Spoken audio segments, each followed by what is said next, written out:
Hi friends, welcome to our channel. Lakshmi Vihari ఇద్దరు మాట్లాడుకుంటూ ఉంటారు. మదన్ని ఎలాగో అలాగా అక్కడి నుంచి పంపించేస్తాడు విహారీ. ఇక పక్కకి వెళ్ళిపోతాడు. విహారీకి భయపడి ఇక ఏం మాట్లాడలేక లక్ష్మిని వదిలి వెళ్ళిపోతాడు. ఇక లక్ష్మి బాధపడుతూ ఉంటుంది. ఏంటి లక్ష్మి ఇలా చేస్తున్నావేంటి, ఎందుకు అంత బాధపడుతున్నావు అని అడుగుతూ ఉంటాడు. ఏంటో విహారీ గారు, నా వల్ల మీకు చాలా సమస్యలు వస్తున్నాయి.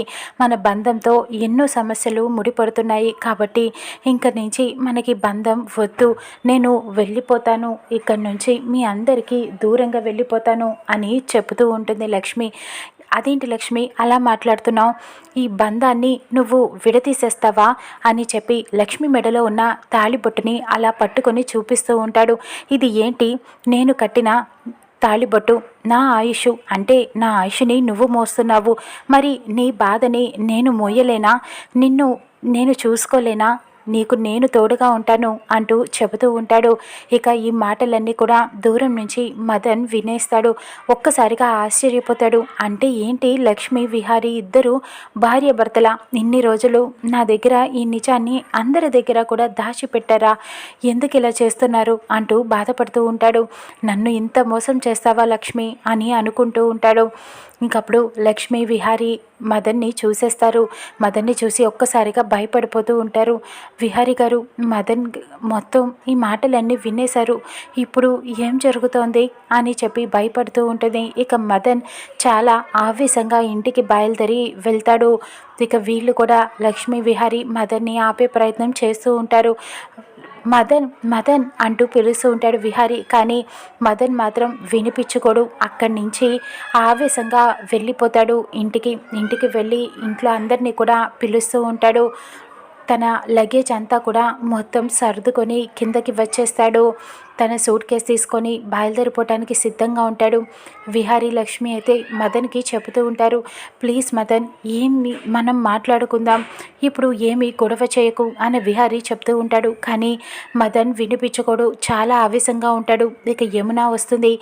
ఏంటి మదన్, ఏమైంది, నువ్వు సూట్ కేసు తీసుకొని ఎక్కడికి వెళ్తున్నావు అని అడుగుతూ ఉంటుంది. ఇక లక్ష్మి పద్మాక్షి అందరూ కూడా వస్తారు. ఏమైంది మదన్, ఇదేంటి అలా బట్టలు తీసుకొని లగేజ్ తీసుకొని ఎక్కడికి వెళ్ళిపోతున్నావు అని అడుగుతూ ఉంటారు. నేను యూఎస్ వెళ్ళిపోతున్నా అని చెబుతూ ఉంటాడు. అదేంటి ఇంత సడన్గా నువ్వు లక్ష్మిని వదిలిపెట్టి వెళ్ళిపోతున్నావా, ఎందుకు ఇంత సడన్గా వెళ్ళిపోతున్నావు యూఎస్, ఎంత అవసరం ఏమొచ్చింది అని సహస్ర యమున ప్రశ్నిస్తూ ఉంటారు. ఈ మాట దీనికి సమాధానం విహారీయే చెప్పాలి అని చెబుతూ ఉంటాడు. విహారీ బావ ఎందుకు చెప్తాడు, నువ్వు వెళ్ళిపోతుంటే ఏమైంది అసలు అని అడుగుతూ ఉంటుంది సహస్ర. అవును, ఎందుకంటే ఈ ఇంట్లో చాలా పెద్ద మోసమే జరుగుతోంది. విహారీ లక్ష్మి ఇద్దరు కూడా భార్యాభర్తలు, కాబట్టి ఇక నేను లక్ష్మిని పెళ్లి చేసుకోవడానికి కుదరదు, అందుకే నేను ఇక్కడి నుంచి యూఎస్ వెళ్ళిపోతున్నా అని చెబుతూ ఉంటాడు. ఇక సహస్ర యమున ఒక్కసారిగా షాకింగ్గా అలా చూస్తూ ఉండిపోతారు. విహారీ లక్ష్మి అయితే ఏం మాట్లాడాలో అర్థం కాక అలా ఒకరినొకరు చూసుకుంటూ ఉండిపోతారు. ఏం మాట్లాడుతున్నావు మదన్ నువ్వు, వాళ్ళిద్దరూ భార్యాభర్తలేంటి అని అడుగుతూ ఉంటుంది సహస్ర. అవును, లక్ష్మి మెడలో తాళిబొట్టు కట్టింది విహారీయే, వాళ్ళిద్దరూ భార్యాభర్తలు, కాబట్టి ఇక నేను ఎప్పటికీ లక్ష్మిని పెళ్లి చేసుకోలేను, నేను అందుకే యూఎస్ వెళ్ళిపోతున్నా అని చెప్పేస్తూ ఉంటాడు నిజం మొత్తం కూడా.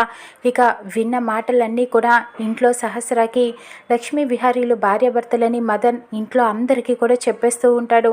ఇక వీళ్ళిద్దరూ చాలా టెన్షన్ పడుతూ ఉంటారు. యమున అయితే ఏంటి మదన్, నువ్వేం మాట్లాడుతున్నావు, విహారీ ఏం మాట్లాడుతున్నాడు మదన్ అని అడుగుతూ ఉంటుంది యమున. ఇక లక్ష్మీ విహారీలు నిజంగానే భార్యాభర్తలని నిజం ఒప్పేసుకుంటారా, చూద్దాం రానున్న ఎపిసోడ్లో.